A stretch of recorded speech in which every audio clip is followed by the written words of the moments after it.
Buenas, ¿cómo están, chicos? Siguiendo con nuestras clases de biología, vamos con la segunda parte de bioquímica, ¿está bien? Recuerden que en la primera parte revisamos a los bioelementos y revisamos a las biomoléculas como el agua. Entonces, en esta segunda parte vamos a revisar a las moléculas orgánicas. Y aquí básicamente tenemos 4 grupos: los glúcidos, los lípidos, las proteínas y los ácidos nucleicos. Bien, glúcidos, número 1. Los glúcidos son más conocidos como azúcares, ¿no? O también son conocidos como los carbohidratos.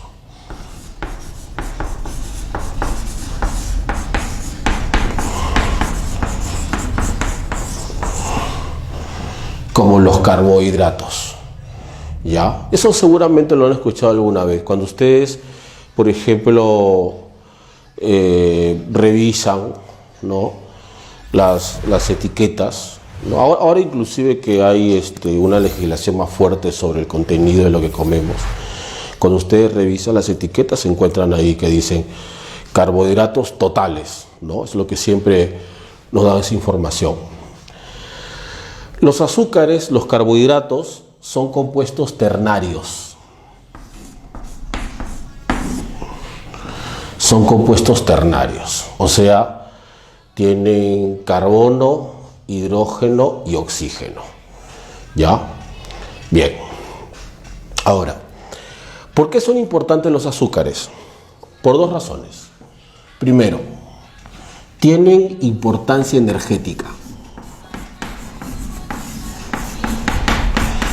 Y segundo, tienen importancia estructural.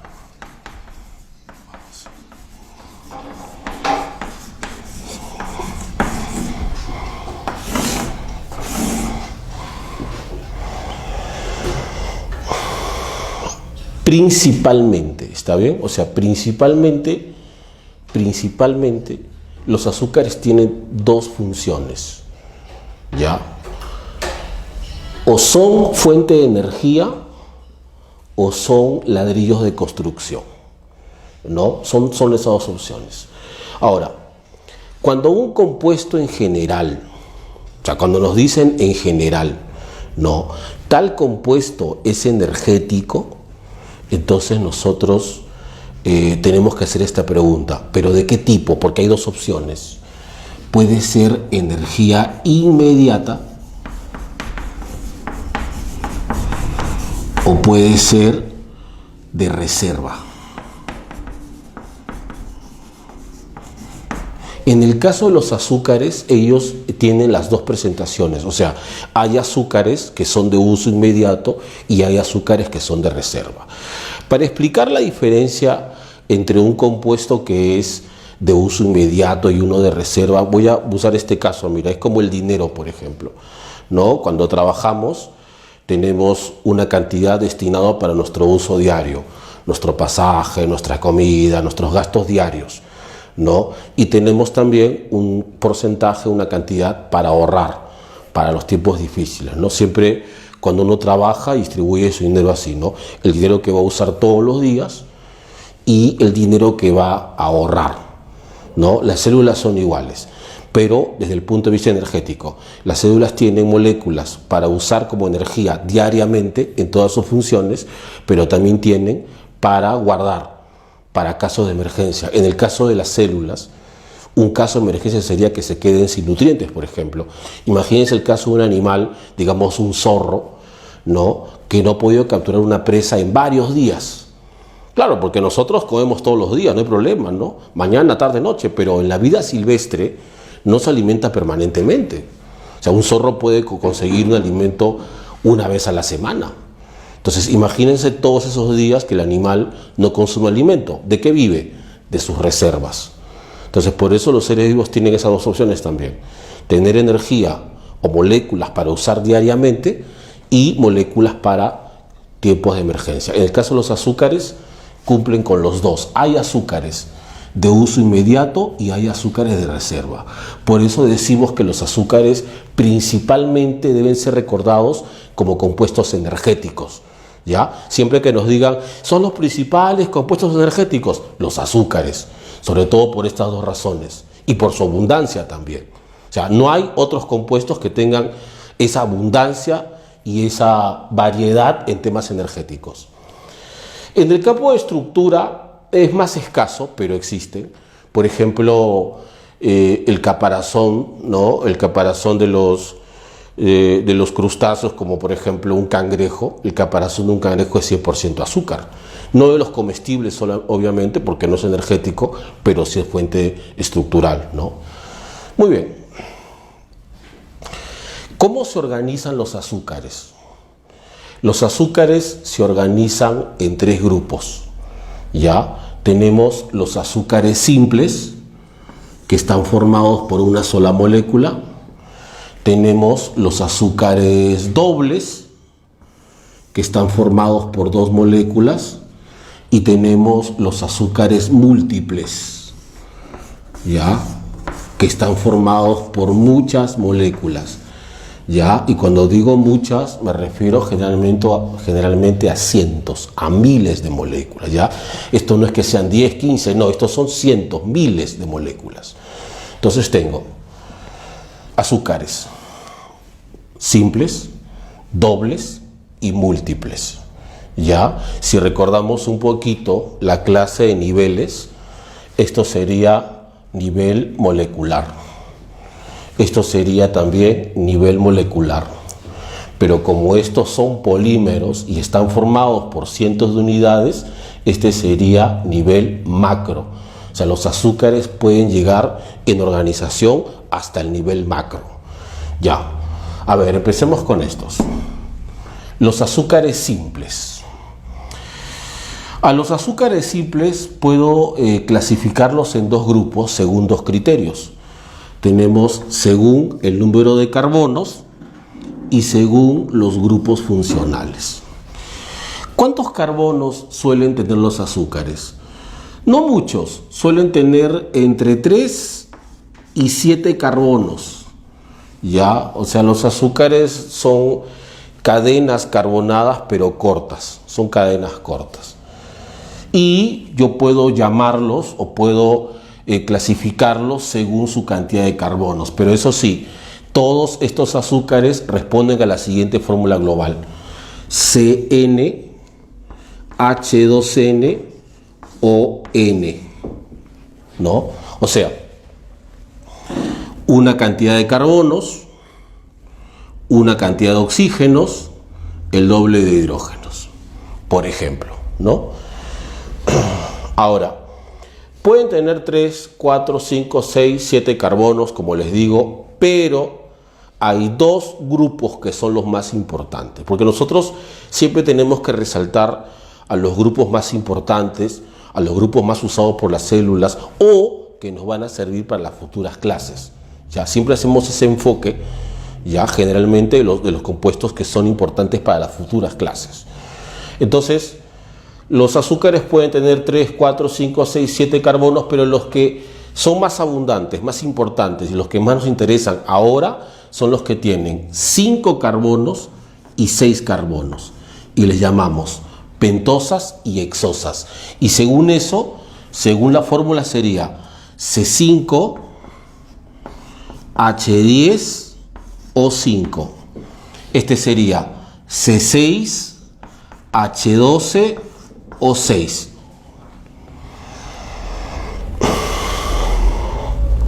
Ahora, en las pentosas generalmente en sus fórmulas completas, desarrolladas, presentan esta estructura, ¿no? Como un pentágono y esto como el hexágono, ¿no? En sus fórmulas desarrolladas. Cada uno de estos ángulos me representa un carbono, ¿no? Este es el carbono 1, el carbono 2, el carbono 3, el carbono 4 y arriba el carbono 5. Y aquí es carbono 1, carbono 2, carbono 3, carbono 4, carbono 5 y arriba el carbono 6. Bien, perfecto. Ahora, ejemplos importantes, ¿no? En las pentosas tenemos a la ribosa y a la desoxirribosa. Yo les dije que los azúcares cumplen principalmente dos funciones. O son fuente de energía, o son combustible, o son ladrillos de construcción. ¿Cuál es el caso de la ribosa y la desoxirribosa? Son ladrillos de construcción. Porque la ribosa, por ejemplo, es componente estructural del ARN y la desoxirribosa es componente del ADN. Ladrillos de construcción. En el caso de las hexosas, tengo las más conocidas, las más importantes, glucosa, fructosa y galactosa. ¿Ya? ¿Qué función cumplen, profe? Usted dice que son dos. Ya, en este caso, por ejemplo, glucosa y fructosa son fuente de energía inmediata. Esto que les dije, ese combustible que se usa a diario, ¿no? Los dos son importantes para eso. ¿Sabes dónde encontramos a los dos? ¿Sabes en qué alimentos naturales encontramos a estos dos azúcares tan energéticos que nos dan energía rápidamente? En las frutas. Las frutas son ricas en azúcares, ¿no? Cada alimento, cada grupo de alimento tiene obviamente su importancia. En el caso de las frutas, el consumo de frutos es básicamente por dos razones: por su alto contenido de vitaminas y por su alto contenido de azúcares energéticos, ¿no? Entonces, estos dos, por ejemplo, los encontramos ahí como fuente de energía para nosotros en las frutas. El caso de la galactosa es estructural, ¿ya? Es como estructura, lo encontramos, por ejemplo, en la membrana de los animales. Bien, clasificación de los azúcares simples por el número de carbonos. Segundo criterio, clasificación de los azúcares simples por los grupos funcionales. Muy bien. Aquí tenemos lo siguiente. Los azúcares tienen dos opciones. O presentan el grupo aldehído, aldo, o presentan el grupo cetona, ceto. Según eso, pueden ser aldosas o cetosas. O sea, hay dos grupos funcionales, pero los azúcares tienen esas opciones. Algunos son aldosas, otros son cetosas. Una forma de reconocer, ¿no?, de identificar a estos azúcares es fijándonos en sus carbonos. Por ejemplo, el grupo aldehído, CHO, lo encontramos en el primer carbono o en el carbono terminal, ¿no? Y el grupo cetona lo encontramos en el segundo carbono. Entonces, según si presentan uno u otro grupo, serán aldosas, cetosas. Por ejemplo, la glucosa. La glucosa es una aldosa y la fructosa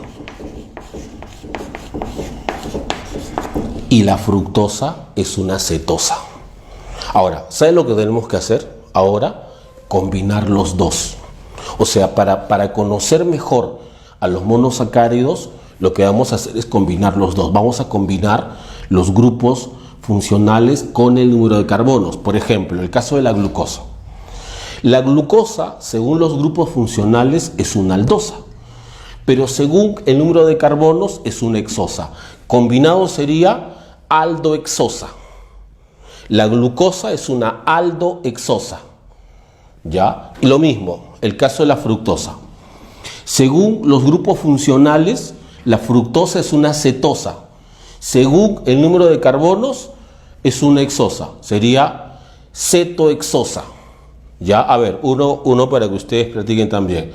A ver, te cuento. La ribosa. La ribosa está aquí. ¿Cómo sería si yo combino el grupo funcional con el número de carbonos? A ver ahí, dime. En la comodidad de tu casa, ¿qué sería la ribosa combinando uno con el otro?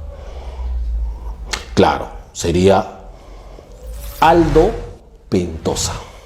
Aldopentosa. ¿Está bien? Entonces vamos a usar los grupos para clasificar, no nombrarlos, y de esa manera, al decir, por ejemplo, aldopentosa, estoy diciendo, tiene 5 carbonos y presenta el grupo aldehído. Doble información. Ya, otro detalle, otro punto. Algo que destaca también en la estructura de los azúcares. Hemos quedado primero que no tienen muchos carbonos. Hemos quedado que pueden presentar uno de estos dos grupos funcionales.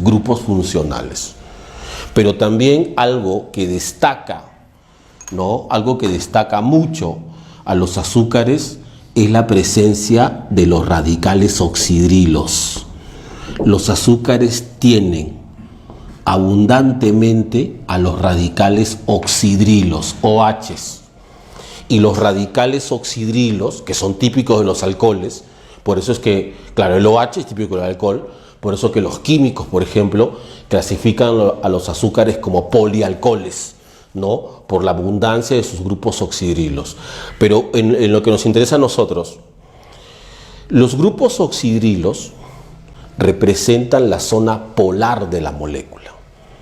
¿Ya? Si ustedes recuerdan la clase anterior, yo les dije, el agua puede disolver compuestos orgánicos, pero los compuestos orgánicos tienen una característica, tienen una zona polar y una zona apolar. Por ejemplo, aquí el hidrógeno, el carbono representan zonas apolares, pero los oxidrilos representan las zonas polares, ¿no? Y yo les dije en la clase anterior, cuando el agua está frente a un compuesto orgánico, se atrae a la zona polar. Entonces, en este caso, por ejemplo, ¿qué pasaría si yo tomo un azúcar y lo sumerjo en agua? Entonces, el agua se va a atraer a la zona polar, que en este caso se van a atraer a los oxidrilos y lo disuelve. Entonces, estos azúcares se pueden disolver en agua porque tienen zonas polares controladas por los grupos oxidrilos.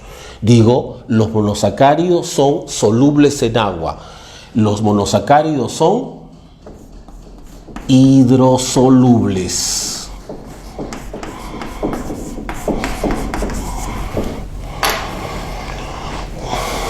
Mira, y así vas poco a poco sumando características, ¿no? Por ejemplo, a ver. Mira, me dicen, ¿qué sabes de la glucosa? ¿Qué sabes de la glucosa? Tú dices, la glucosa es un monosacárido, ¿ya? Según el número de carbonos es una hexosa. Según los grupos funcionales es una aldosa, es una aldohexosa. Sirve como fuente de energía inmediata. Los encontramos preferentemente en las frutas, ¿no? Y además, por presentar grupos oxidrilos, es soluble en agua. Es toda la información que tenemos. ¿Está bien? Perfecto. Vamos al segundo caso. Los disacáridos. Los azúcares dobles. Mira, los disacáridos resultan de la unión de dos monosacáridos. Pero los únicos monosacáridos que se pueden unir son las hexosas. O sea, esto solamente puede ser unión de hexosas.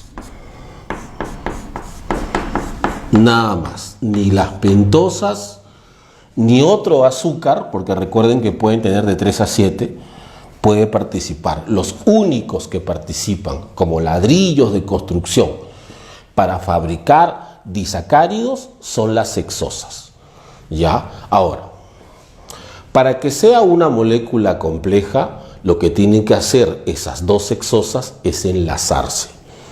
Tienen que formar un enlace que les dé estabilidad. ¿Ya? En este caso, los que van a participar en la formación de esos enlaces son los grupos, son los radicales oxidrilos. Recuerden que los azúcares tienen dos grupos funcionales, o sea, dos opciones. O es aldehído o es cetona, pero todos tienen radicales oxidrilos. Los radicales oxidrilos aquí eran importantes para que el azúcar se disuelva en agua, pero aquí es importante porque estos dos van a reaccionar para que se forme el enlace que va a ser el enlace característico del grupo, ¿no? Por ejemplo, estos dos radicales reaccionan. ¿Qué molécula sencilla, básica pueden formar? El agua. Y una vez que se forma la molécula de agua, se forma un enlace que nosotros le llamamos enlace glucosídico. Pero para nuestros amigos los químicos es un enlace covalente, fuerte, estable, ¿ya? En química obviamente ustedes van a ver ese tema, ¿no? Pero acá solamente decimos así, enlace glucosídico, que se forma entre dos azúcares utilizando sus radicales oxidrilos con la liberación de una molécula de agua. Tú ves que acá, si formas agua sobre un oxígeno, y ese oxígeno es el que queda como puente entre los carbonos y se forma el disacárido. Ahora, un detalle, la formación de una molécula de agua. Chicos, cuando se forman los enlaces, no necesariamente liberan agua, o sea, hay todo tipo de enlaces. Y hay justamente un grupo de enlaces que son los favoritos de las células, que cuando se forman liberan agua. Eso es un caso especial, ¿ya? Y nosotros en biología le damos un nombre. Cada vez que se forma un enlace liberando una molécula de agua, nosotros decimos que se ha formado por condensación. O sea, decimos, este disacárido se ha formado por condensación. O si no, le decimos así, síntesis por deshidratación.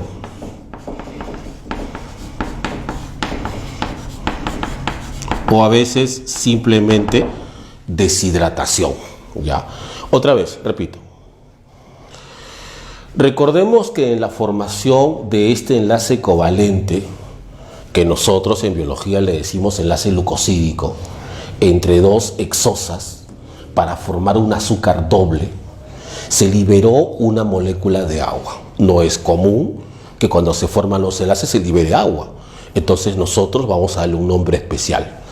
Cada vez que se forma un enlace liberando una molécula de agua, vamos a decirlo a eso condensación. Decimos, este enlace se ha formado por condensación. Esta molécula se ha formado por condensación o síntesis por deshidratación. Ahora, te menciono otra cosa. Este enlace es el favorito de las células.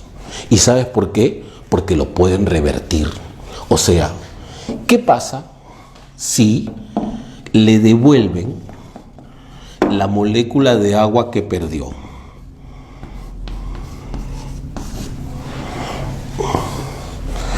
¿Qué pasa si le devolvemos sus componentes? Entonces el enlace se rompe y todo vuelve como al inicio, los dos monosacáridos separados.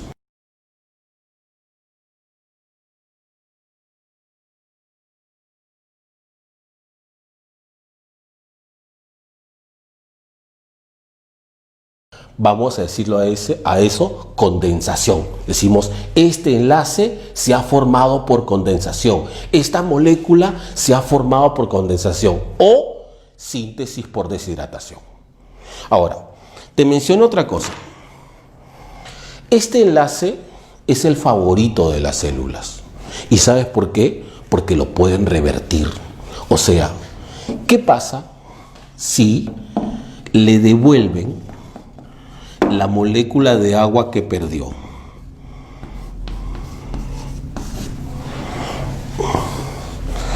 ¿Qué pasa si le devolvemos sus componentes?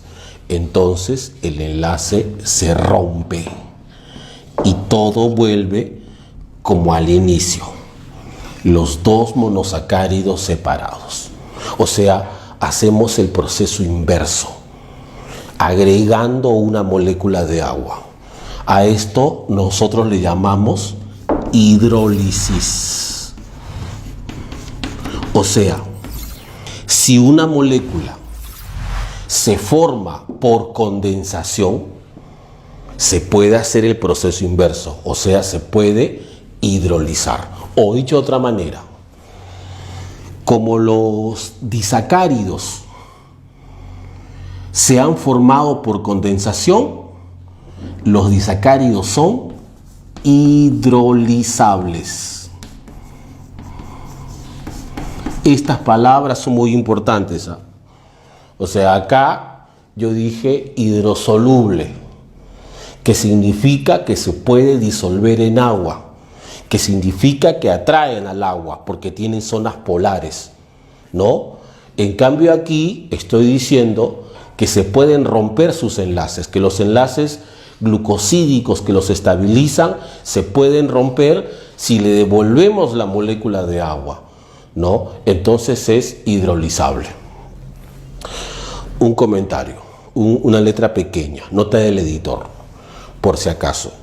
Los únicos que pueden agregar moléculas de agua para romper enlaces son las enzimas, que por extensión le llamaremos enzimas hidrolíticas, por si acaso.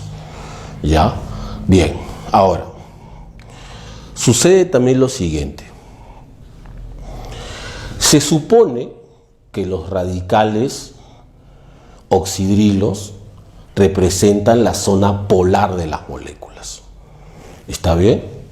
Se supone que gracias a esa polaridad estas moléculas son solubles en agua. Pero cuando se forma el enlace glucosídico, esos radicales se pierden. Y obviamente la molécula pierde solubilidad. Pero hay un detalle. Como aquí solo han formado un enlace y solo han perdido dos radicales, el efecto no es tan notorio, evidente, porque tienen más radicales. O sea, estoy diciendo que si tienen más radicales, igual estos azúcares se pueden disolver en agua, ¿ya? Son hidrosolubles.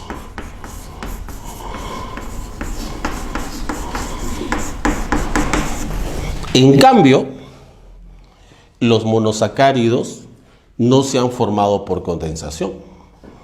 Los monosacáridos no tienen, no presentan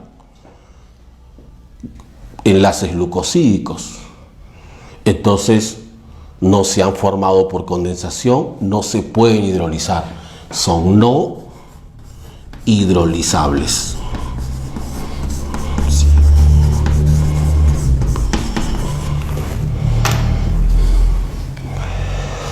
Bien, voy a repetirlo otra vez, ¿está bien? Otra vez, un repasito.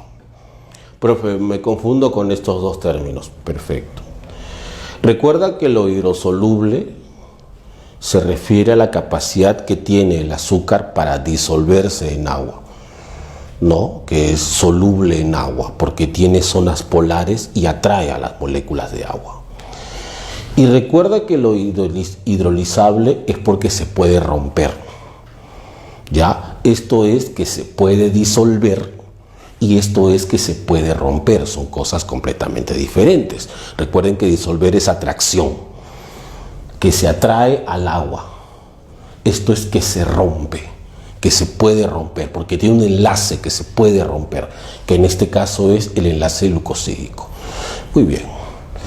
Tenemos aquí la lista de los disacáridos más importantes: maltosa, sacarosa, lactosa.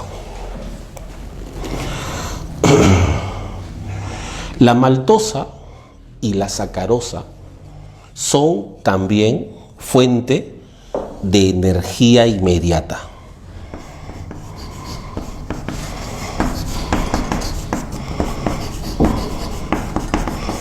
Es lo que les dije al principio, ¿no?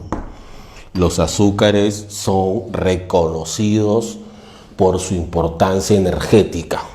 son los principales combustibles que presentan las células, los organismos. Maltosa y sacarosa pertenecen a ese grupo de azúcares de uso inmediato, energéticos, altamente energéticos, importantes y vitales en nuestra alimentación. Por ejemplo, la maltosa la encontramos en los cereales, como la avena. Eso que acá en Perú le decimos Quaker, ¿no? Es la marca, pero el producto es avena. Por eso que la avena es altamente nutritiva y sobre todo altamente energética. Y el caso de la sacarosa es el azúcar de las frutas, es el que le da el sabor dulce a las frutas, ¿no? Este es el que tiene, como les dije, glucosa y fructosa. La maltosa es la suma de dos glucosas. Estos son azúcares altamente energéticos. La sacarosa también la encontramos en la caña de azúcar y ya saben que después de un procesamiento representa el azúcar que todos usamos en casa, el azúcar de mesa, energético, pero obviamente en cantidades, porque también ese es otro punto, ¿no? En este caso las cantidades sí son importantes. Esto no es que si esto es energético y como el doble, más energía. No, en biología las cosas no funcionan así. Tienen que ser las dosis adecuadas. La lactosa es el azúcar de la leche, ¿ya? Es el azúcar de la leche. Está formado por una glucosa más una galactosa, ya saben, unidos por enlaces glucosídicos. La lactosa en los recién nacidos y en los primeros meses que tiene el recién nacido son importantes para la absorción de hierro.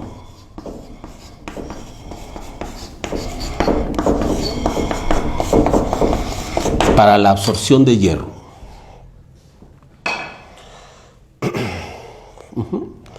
En los recién nacidos.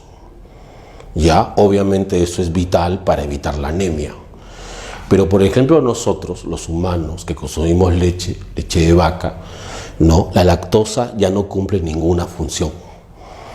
El que para nosotros ya ayuda a absorber hierro es la vitamina B12. ¿Se acuerdan de la clase anterior? Es la vitamina B12 para nosotros. Para los bebés, para los recién nacidos y primeros meses de vida, lactosa. O sea que a nosotros nos da igual si consumimos leche con lactosa o sin lactosa. Eso sí, hay un grupo de personas en las que yo me incluyo que somos alérgicos a la lactosa. ¿Está bien? O sea, igual que lo quiten de la leche, no pasa nada porque ya no cumple ninguna función para nosotros. Bien, perfecto. Y los polisacáridos. A ver. Azúcar simple. Azúcar doble, azúcar múltiple. Aquí juntamos dos hexosas. Aquí juntamos cientos, miles de hexosas. Y necesitamos para eso, obviamente, formar muchos enlaces glucosídicos.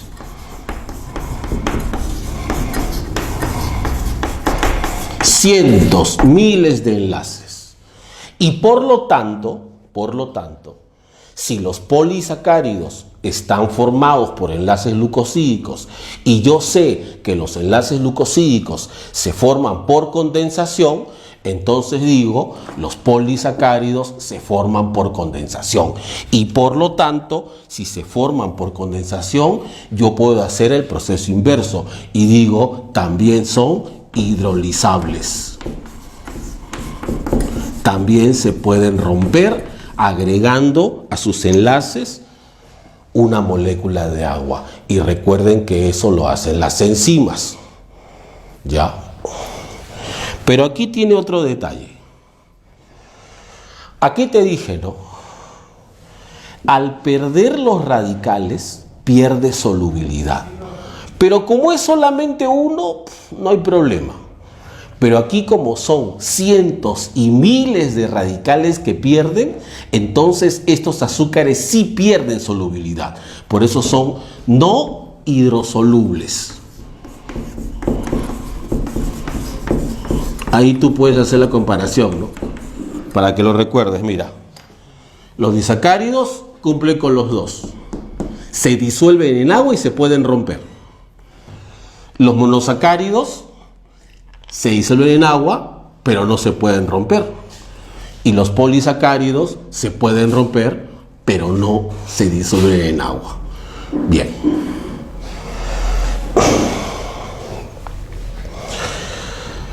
Aquí yo te dije, para formar un disacárido necesitamos hexosas, ¿no? Y básicamente son tres las que usamos. Glucosa siempre, fructosa y galactosa. En estos casos, por ejemplo, en los polisacáridos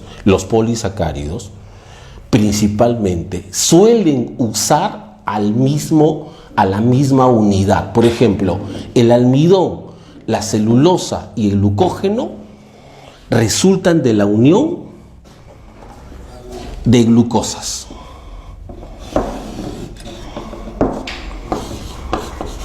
La glucosa es la unidad, o como decimos también, el monómero.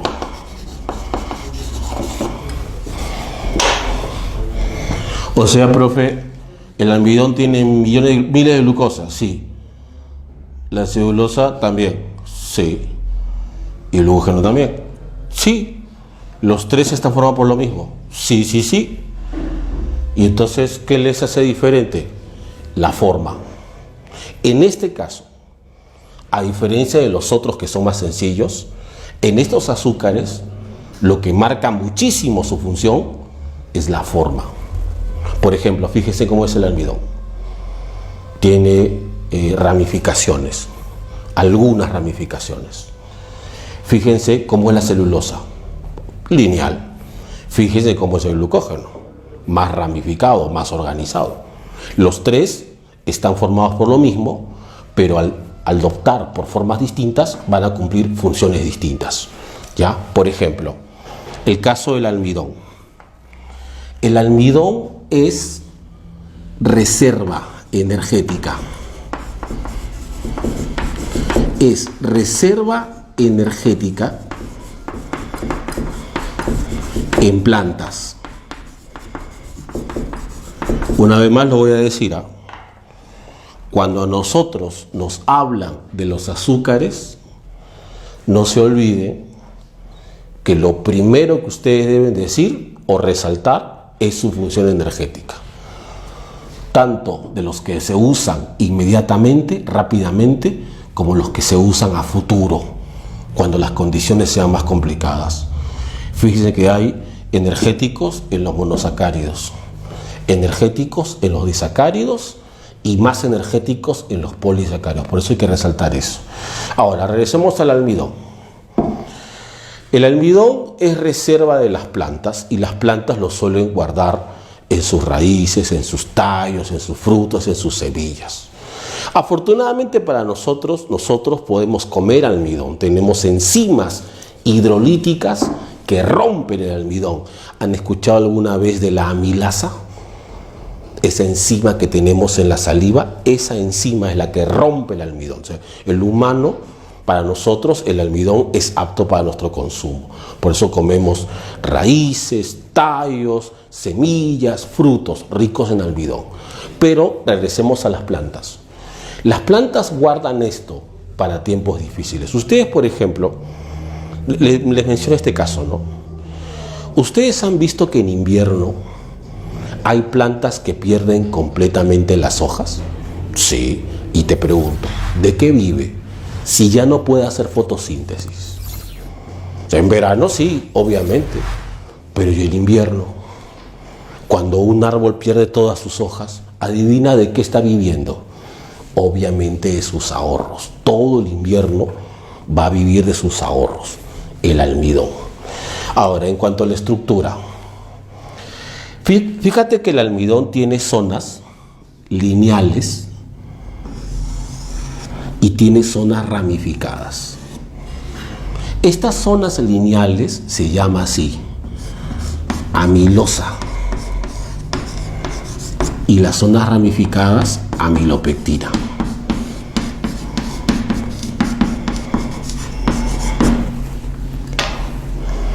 ¿Está bien? Son las dos zonas, amilosa y amilopectina. Amilosa es la parte lineal amilopectina, la parte ramificada. Para que veas qué tan importante es esto de que de la forma nosotros, los humanos, solo podemos digerir las partes lineales. No digerimos las partes ramificadas. O sea, por ejemplo, la papa tiene 40% amilosa, 60% amilopectina. Entonces, si tú comes 1 kilo de papa, imaginemos, solo vas a digerir 400 gramos. Los otros 600 gramos no los vas a digerir, pero ¿sabes qué? Eso es bueno. ¿Por qué bueno? Si solo digiere una parte. Es bueno porque si digieres todo sería mucha azúcar para el organismo. Eso es la parte buena, que podamos comer a gusto nuestras papas sancochadas, por ejemplo, pero sabiendo que solo vamos a digerir una pequeña porción.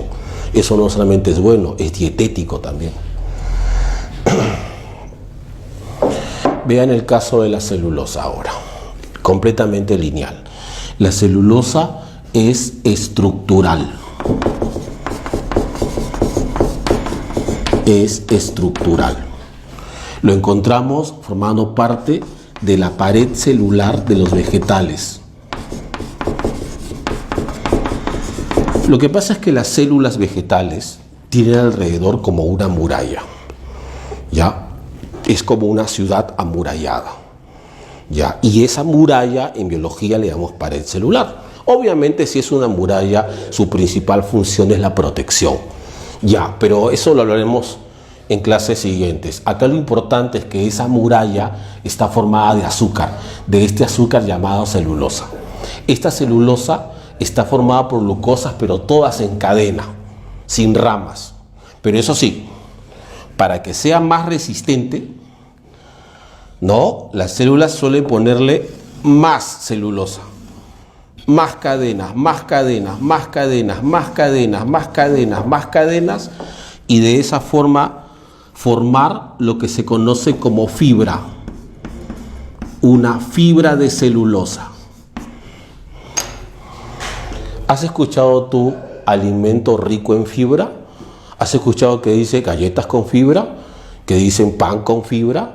¿No? O a veces también le dice simplemente integral, porque le ponen salvado de trigo. El salvado de trigo es fibra. Ahora, te cuento.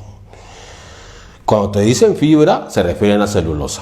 O sea, de hecho, cuando comes vegetales, ensalada, comes fibra. Ahora, tú ves que energético no es. Para nosotros tampoco. Es más, nosotros no podemos ni digerir esto. Pero entonces, profe, si no lo puedo digerir, ¿para qué es bueno? Bueno, para nosotros es bueno, pero indirectamente. Porque recuerden que todos nosotros tenemos en intestino grueso microorganismos. Ya tenemos microorganismos que dependen de nosotros, que están en una relación mutualista con nosotros. Entonces, cuando ustedes comen fibra, no es para ustedes, es para sus microorganismos, para alimentarlos. Así como tú, por ejemplo, si quieres animales y le das de comer todos los días y en un futuro él será tu alimento, pues esto es igual. Todos los días, cuando tú comes fibra, alimentas a tus microorganismos. Pero ellos, en compensación, nos dan moléculas como vitaminas, por ejemplo, entre otras que recién se están estudiando, porque recién estamos conociendo la importancia de nutrir a esos microorganismos, donde hay bacterias principalmente, ¿no? Entonces, eso es la importancia de la fibra. ¿Has escuchado de los probióticos? Ya, la fibra es un probiótico, porque es alimento para nuestros microorganismos. Bien, el glucógeno, reserva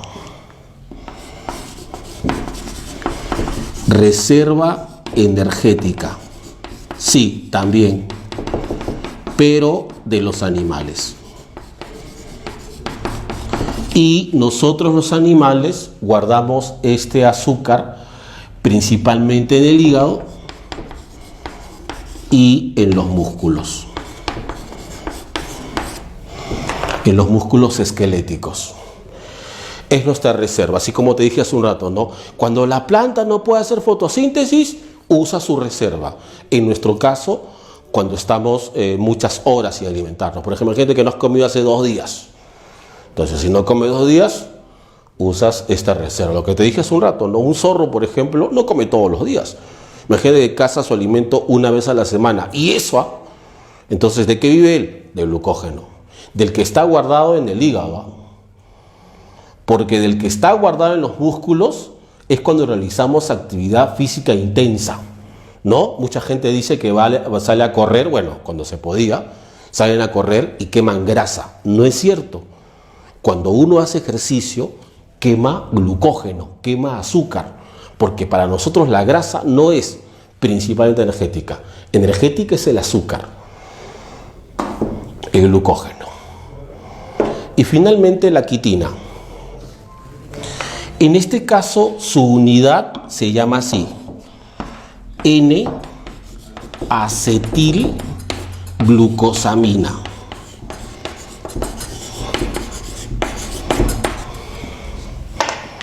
N-acetilglucosamina. Ya, es diferente. Es un azúcar, pero con nitrógeno. Este es el famoso azúcar nitrogenado. Yo te he dicho que los azúcares tienen 3 elementos principalmente, pero algunos podrían tener un elemento adicional. Ese es el caso de la quitina. Aparte de carbono, de hidrógeno y oxígeno, también tiene nitrógeno, lo que le da más estabilidad. ¿Ya? N-acetilglucosamina. Lo que es glucosa para los 3 primeros, la unidad, aquí es la N-acetilglucosamina. La quitina es lineal. ¿Y sabes por qué también? Porque es de estructura. Es de estructura. Pero es de estructura, primero, para los hongos y segundo, para los artrópodos. Bueno, todos hemos escuchado de los hongos, como el champiñón, por ejemplo, como las levaduras, por ejemplo, y artrópodos son, por ejemplo, los insectos, los arácnidos, los crustáceos, ¿no? En los hongos, la quitina es importante para la construcción de la pared y en los artrópodos para su exoesqueleto, que nosotros le decimos simplemente caparazón. O sea, todos sabemos que los insectos tienen caparazón. ¿Alguna vez has pisado una cucaracha? Ya, lo que escuchas que se rompe es su caparazón. Y ese caparazón es de azúcar. Igual que en las arañas, igual que en los crustáceos como los cangrejos. Ahora, la quitina es lineal, pero al igual que la celulosa, para hacerlo más resistente se usan varias cadenas. Y también se forman una fibra. Claro, con la diferencia que esta fibra es así, no es comestible. El humano no puede, ni nosotros, ni nuestros microorganismos pueden utilizar eso como alimento.